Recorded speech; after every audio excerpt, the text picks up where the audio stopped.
Hello friends, Tiwari classes में आपका स्वागत है। फ्रेंड्स, हम इग्नू के मास्टर डिग्री प्रोग्राम के अंतर्गत हिंदी विषय में एमए का सब्जेक्ट MHD 2 अर्थात आधुनिक हिंदी काव्य का chapter wise video lecture upload कर रहे हैं। आज के इस वीडियो में इकाई 2 अर्थात मैथिली शरण गुप्त के काव्य के इन टॉपिक्स को कवर करेंगे। पहला, राष्ट्रीय नवजागरण, दूसरा किसान जीवन और अंतिम नारी भावना। फ्रेंड्स, इस चैप्टर से हर एग्जाम में क्वेश्चंस पूछे जाते हैं, अतः वीडियो को स्किप किए बिना पूरा देखिए जिससे इस चैप्टर से पूछे जाने वाले सारे क्वेश्चंस कवर हो जाए। साथ ही अगर आप इस चैनल में नए हैं तो इस चैनल को सब्सक्राइब कर सकते हैं जिससे इस चैनल में अपलोड होने वाले हर वीडियो का नोटिफिकेशन सबसे पहले आपको मिल सके। चलिए फ्रेंड्स, तो इस चैप्टर को देख लेते हैं।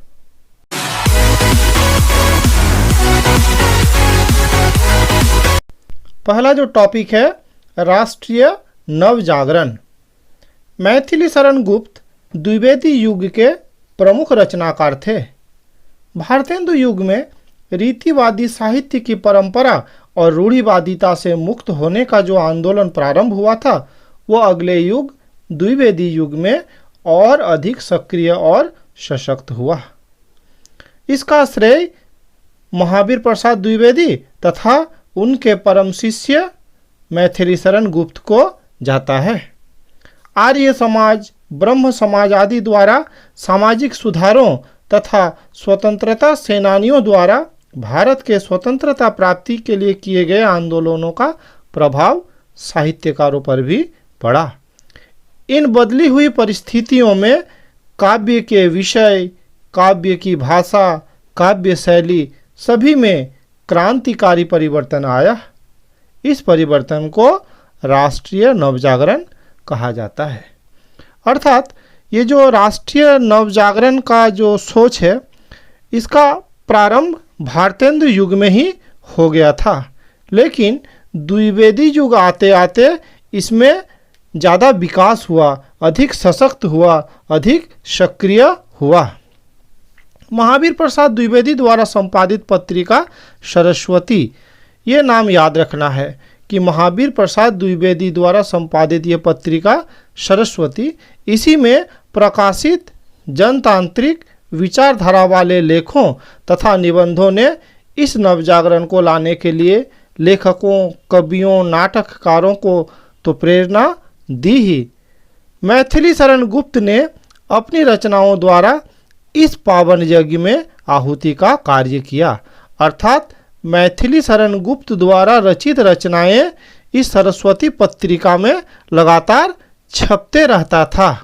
द्विवेदी युग में भारतेंदु युग की तुलना में राष्ट्रीय जागरण का स्वर विकसित, अधिक तीव्र, अधिक उग्र और आक्रामक रूप में दिखाई पड़ता है। मैथिली शरण गुप्त द्वारा रचित भारत भारती, ये नाम भी याद रखना है।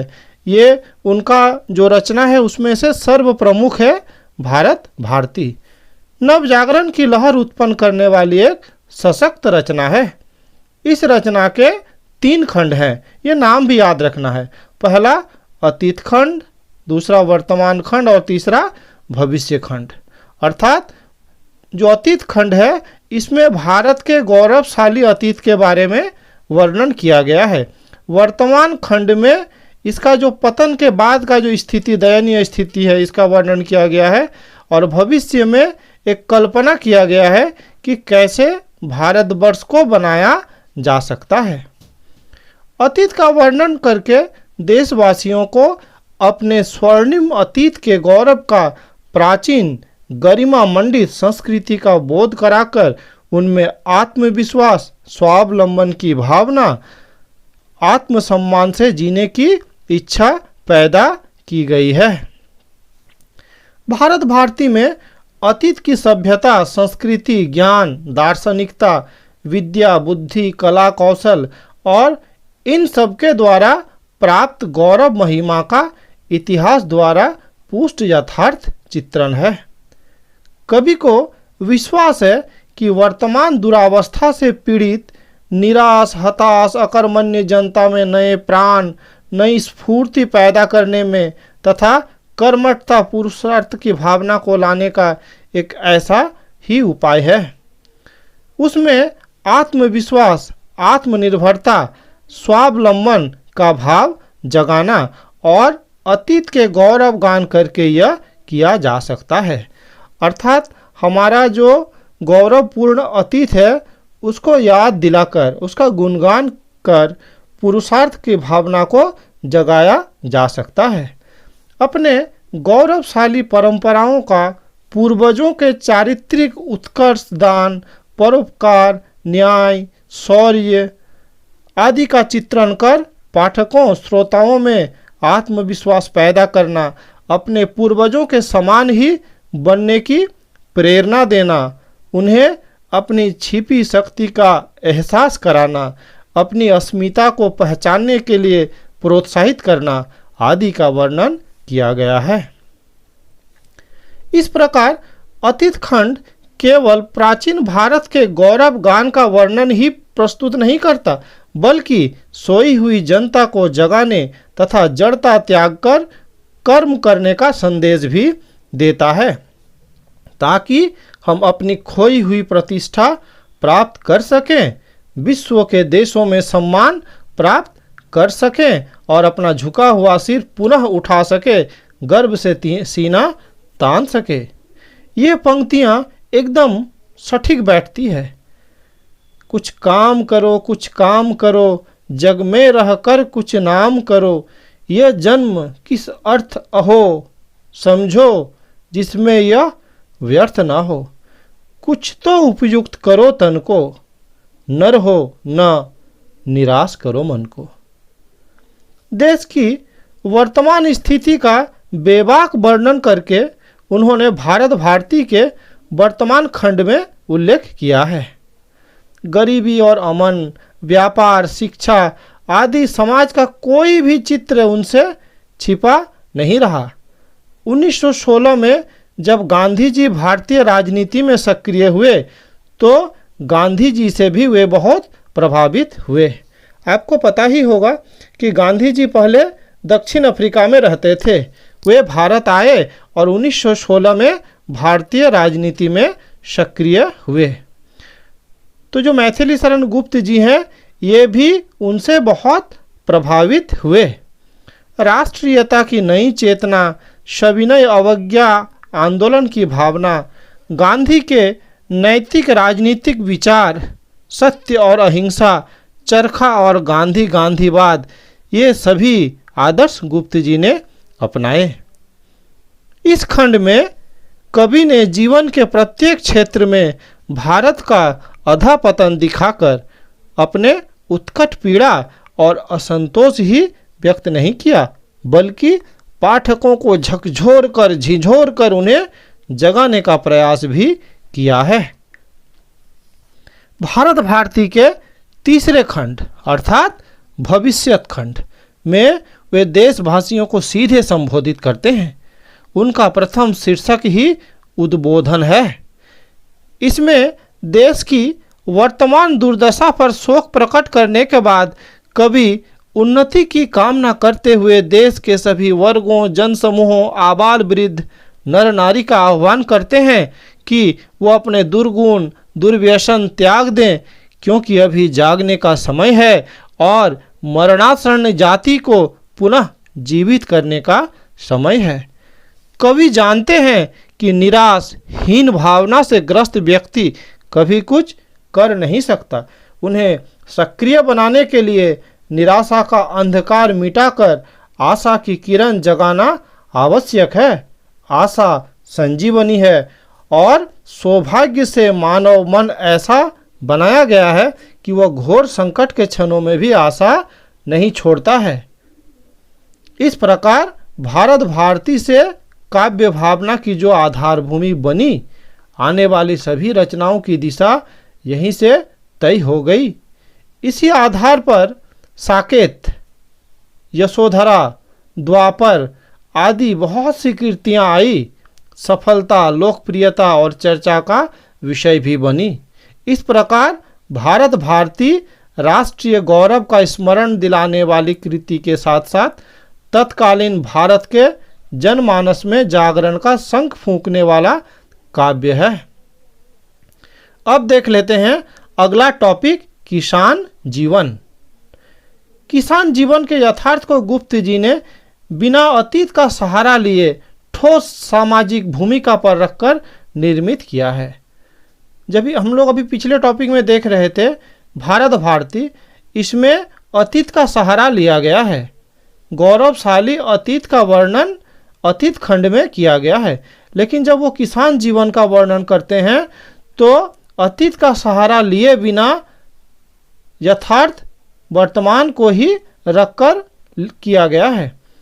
किसान एक खंड काव्य है, तो किसान नामक खंड काव्य के द्वारा राष्ट्रीय आंदोलन में किसान और किसान के जीवन को वे एक मुख्य प्रश्न बनाकर चिंताओं के केंद्र में लाए। हालांकि इनकी प्रेरणा भी उन्हें 19वीं सदी में ही देश में किसानों की बदतर जीवन की स्थिति से मिली होगी। जमींदारी प्रथा के चलते किसानों के जीवन का स्थिति इतना बिगड़ गया था कि वह खेत मजदूर बनकर भी रोजी रोटी पूरी नहीं कर पाते थे। इसलिए रोजी रोटी की तलाश में उन्हें घर छोड़कर बाहर निकलना पड़ता।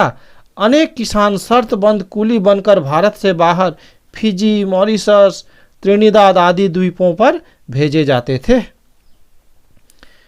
इस पर देश में राजनीतिक स्तर पर भी प्रतिक्रिया हुई। दक्षिण अफ्रीका में भारतीय मजदूरों पर हो रहे अत्याचार का गांधी जी ने विरोध किया। भारतीय जीवन की आधारभूत नींव खेती ही रही है। अंग्रेजी सत्ता के शोषण के चक्कर चले, जिससे सबसे अधिक नुकसान सामान्य किसानों को ही हुआ।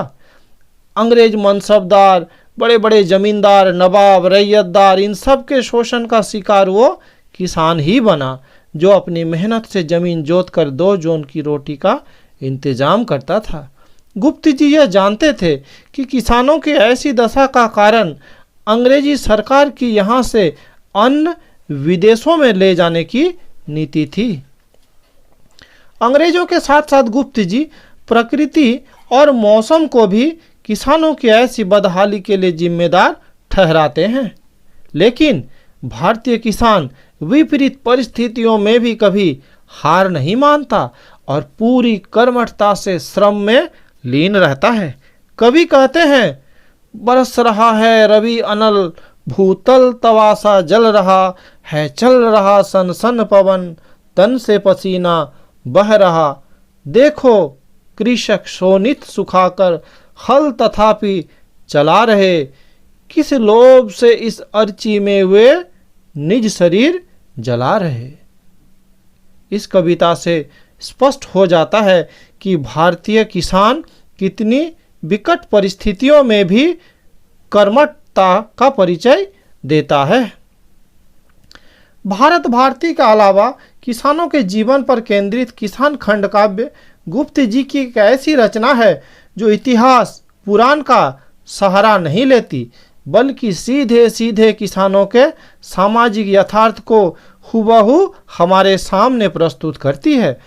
इसमें विस्तार से गुप्त जी ने किसान जीवन की दुर्दशा का संवेदनात्मक रूप में व्यक्त किया है।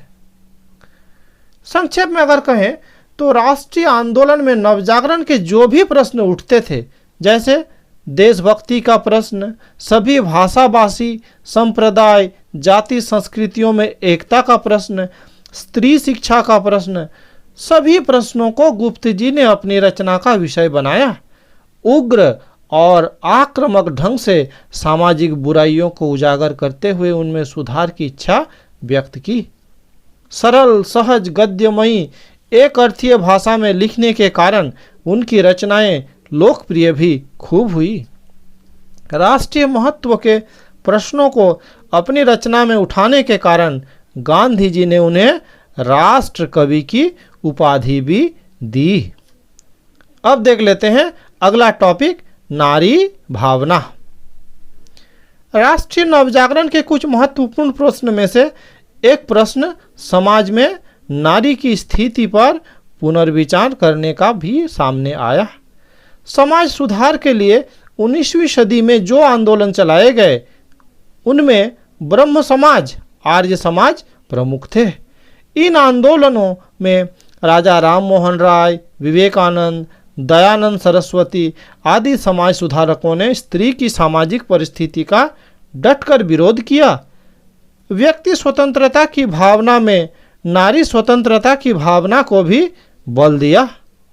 राष्ट्रीय आंदोलन में भी नारी को पुरुष के समकक्ष बढ़ चढ़कर हिस्सा लेने के इस भावना को बल दिया गया।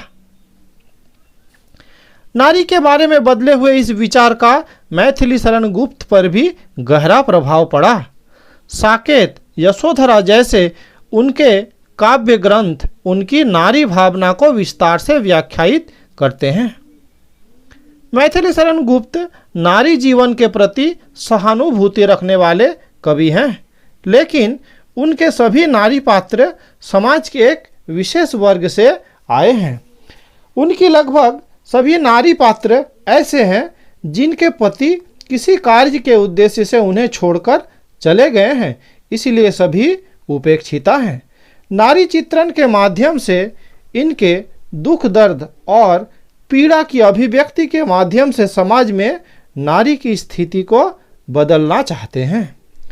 गुप्त जी के स्मरणीय नारी पात्र साकेत, यशोधरा आदि प्रबंध काव्य में है।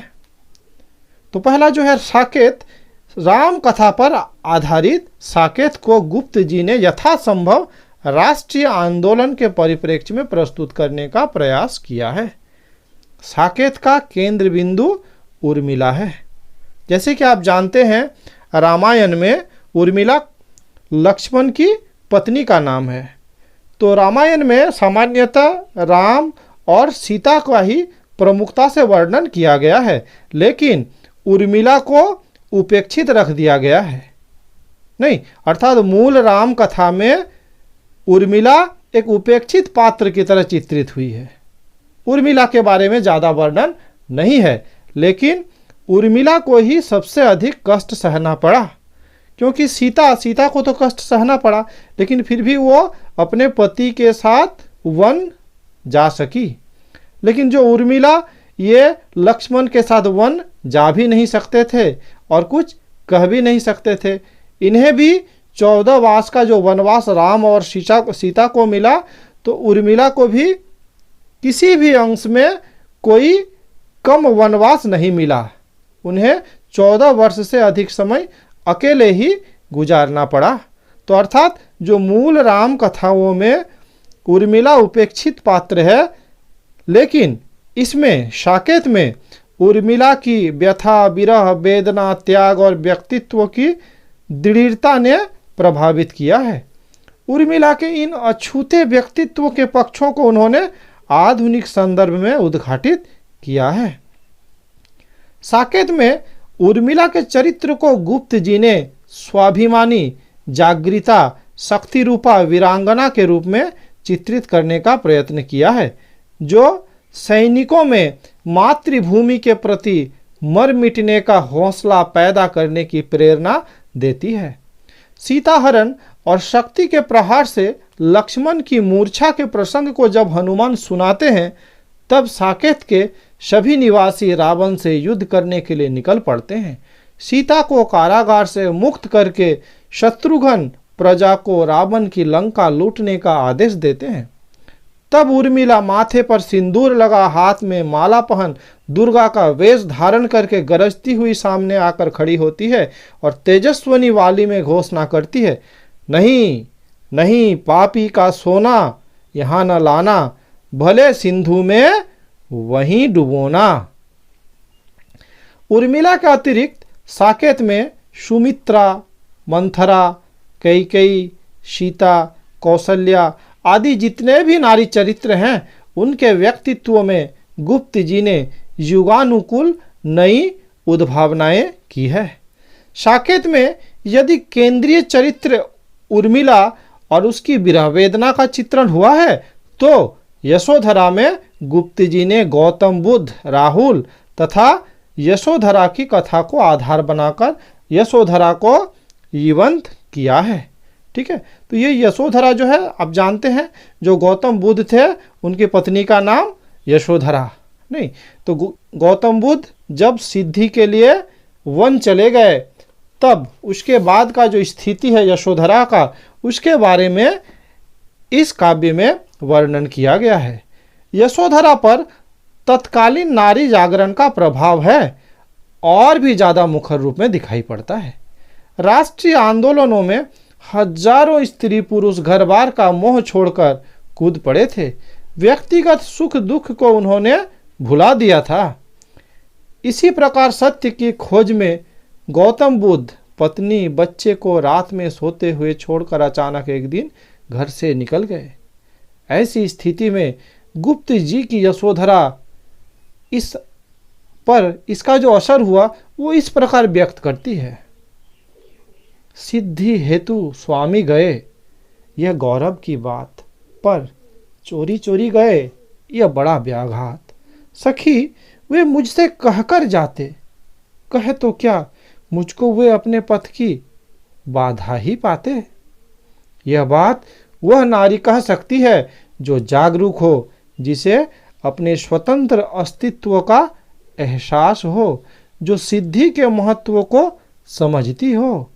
यशोधरा के विरहिणी व्यक्तित्व में उसका मातृत्व भी जुड़ा हुआ है।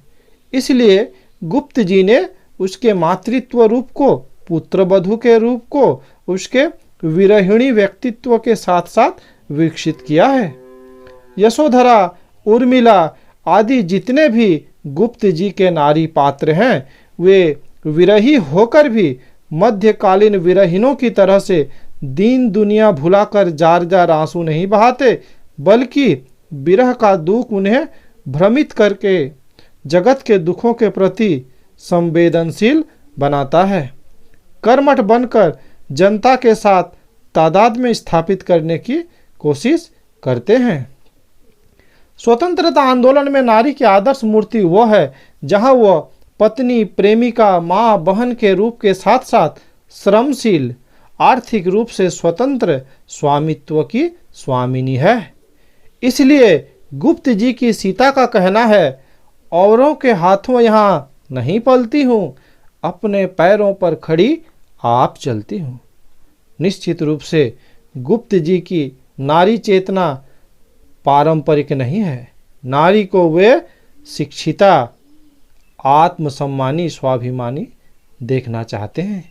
राष्ट्रीय आंदोलन में उसकी सक्रिय भूमिका के पक्षधर हैं। इस प्रकार आज के इस वीडियो में इतना ही। अगर आपको यह वीडियो अच्छा लगा तो लाइक शेयर ज़रूर करें। साथ ही अगर आप इस चैनल में नए हैं तो चैनल को सब्सक्राइब करें। इस वीडियो में मेरे साथ बने रहने के लिए बहुत बहुत धन्यवाद।